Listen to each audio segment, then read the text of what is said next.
علم غیب پر تھوڑی سی گفتگو کرنا چاہتا ہوں۔ دلائل زیادہ دینے کی ضرورت نہیں کہ ہم قرآن سے گزریں گے تو اس وقت ہم آپ کو دلیلیں لکھواتے چلے جائیں، لکھوانے کی بھی کوئی ضرورت نہیں ہوگی۔ آپ ساری وہ آیتیں ایک جگہ پہ جمع کر لیں جس میں اللہ کے علم غیب کا ذکر ہے، اللہ کے علم کی وسعت کا ذکر ہے۔ سورۃ رعد میں آپ نے نہیں پڑھا کہ اللہ جانتا ہے جو کچھ ہر مادہ اپنے پیٹ میں اٹھا؟ آپ شروع میں لکھ لیں سورۃ رعد آیت نمبر 16، عالم الغیب صرف اللہ ہے، یہ آپ ایک سرخی لگا لیں۔ نفی علم غیب از غیر اللہ، ایک سرخی بنا لیں۔ جہاں جہاں بھی آیتیں آتی چلی جائیں گی، جہاں کسی ولی سے، فرشتے سے، نبی سے علم غیب کی نفی ہو رہی ہے، وہ آپ ایک جگہ پہ جمع کرتے چلیں، آپ کے پاس ایک بہت بڑا ذخیرہ جمع ہو جائے۔ میں آپ کو بنیادی باتیں بتاؤں، زیادہ دلائل کا ہم تذکرہ نہیں کریں گے کہ دلائل ہم دورہ تفسیر میں انشاءاللہ پڑھ لیں گے جب ہم وہاں پہنچیں گے۔ یہ جو علم غیب کا مسئلہ ہے نا، یہ توحید و شرک کے معاملے میں بنیادی مسئلہ ہے۔ آپ خود بتائیں، اگر غیر اللہ کو پکارنے والے کا، اس کا آواز یار تھوڑا سا کم کریں انس، غیر اللہ کو پکارنے والے کا، غیر اللہ کے نام کی نظر و نیاز دینے والے کا اگر یہ عقیدہ ہو کہ جن کے نام کی میں نظر و نیاز دے رہا ہوں وہ میرے حالات سے واقف نہیں، جن کو میں پکار رہا ہوں وہ میرے حالات سے واقف نہیں، اگر اس کا یہ عقیدہ ہو، غیر اللہ کے نام کی نظر و نیاز دے گا، پکارے گا، سجدہ کرے گا، تو پھر بنیاد یہی مسئلہ بنا، مسئلہ علم، اس کو حل کرنا چاہیے۔ کہتے ہیں کہ رئیس المفسرین مولانا حسین علی رحمت اللہ علیہ سب سے زیادہ زور مسئلہ علم غیب کے سمجھانے پہ دیتے۔ وہ کہتے تھے ان کو غیب کا معنی بتاؤ، انہیں بتاؤ کہ علم غیب کیا ہے اور اطلاع علی الغیب کیا ہے، اس میں فرق بتاؤ انہیں، ان کو اس فرق کا پتہ نہیں۔ اس پر حضرت صاحب بہت زور دیتے، یہ مجھے پتہ ہے، ان کے شاگردوں نے بتایا، پاس بیٹھنے والوں نے بتایا، بہت زور دیتے تھے۔ مجھے بڑا تعجب ہوا، شیخ عبداللہ ہے نا جس کا ذکر میں کرتا رہتا ہوں، وہ یہاں بیٹھا رہتا تھا، سارا دن یہاں مسجد میں بیٹھا رہتا، تو میرے پاس جب وقت ملتا تو میں بھی اس کے پاس جا کے بیٹھ جاتا۔ تو ایک دن مجھے کہتا ہے کہ رات خواب میں مولانا حسین علی ملے ہیں اور انہوں نے مجھے پیغام دیا ہے کہ مولوی عطا اللہ کو کہنا لوگوں کو علم غیب کا مسئلہ سمجھائیں۔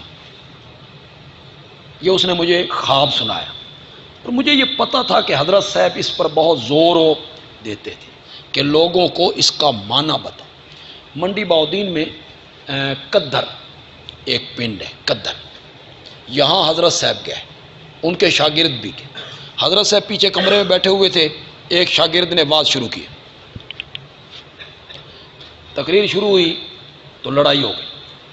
اس زمانے میں تو پھر بڑا مشکل کام تھا نا توحید کو بیان کرنا، لڑائی ہو گئی۔ تو حضرت صاحب کے ایک شاگرد تھے مولانا عبد الرؤف، بچھال کلاں کے تھے، یہ چکوال کے علاقے، وہ ذرا اچھے متکلم تھے. تو حضرت صاحب نے مولانا عبدالروف سے کہا، مولوی عبدالروف وانیو انہاں نوں علم غیب دی حقیقت سمجھا. یہ مجھے حضرت نیلوی صاحب رحمۃ اللہ علیہ نے سارا واقعہ بتایا کہ حضرت صاحب ان کو کہتے تھے ان کو علم غیب کی حقیقت بتاؤ. اور واقعی بات ایسے ہے. میں نے ایک دن ذکر کیا نا، میں نے ڈاکٹر اسرار احمد صاحب کا ایک درس سنا، تو حالانکہ ان کو بڑی مہارت تھی قرآن میں اور بڑا ذوق تھا ان کا قرآن بیان کرنے کا، اور بڑی محنت کی ہے اس بندے نے لوگوں کا ذہن قرآن کی طرف موڑنے کے لیے، بڑی محنت کی ہے. لیکن علم غیب کے عنوان پر وہ جو گفتگو کر رہے تھے، میں حیران ہو گیا. میں نے کہا اوہو، اس بندے کو علم غیب اور اطلاع علی الغیب کے درمیان جو فرق ہے اس کا پتہ، اس کو پتہ ہی نہیں. وہ فرمانے لگے کہ یہ جو علم غیب کا مسئلہ ہے نا، اس میں بریلوی دیوبندیوں کے درمیان لفظی نزاع ہے. کیا نزاع ہے؟ لفظی. جس چیز کو بریلوی علم غیب کہہ دیتی ہیں اسی چیز کو دیوبندی اطلاع علی الغیب کہہ دیتی ہیں. میں نے کہا انا للہ. زمین و آسمان میں شاید اتنا فاصلہ نہ ہو جتنا علم غیب اور اطلاع علی الغیب میں. اتنا فرق ہے، کہاں علم غیب اور کہاں اطلاع علی الغیب. میں نے ایک مناظرے کا ذکر کیا جو سلا والی میں ہوا 1934 میں، علم غیب کے عنوان پر.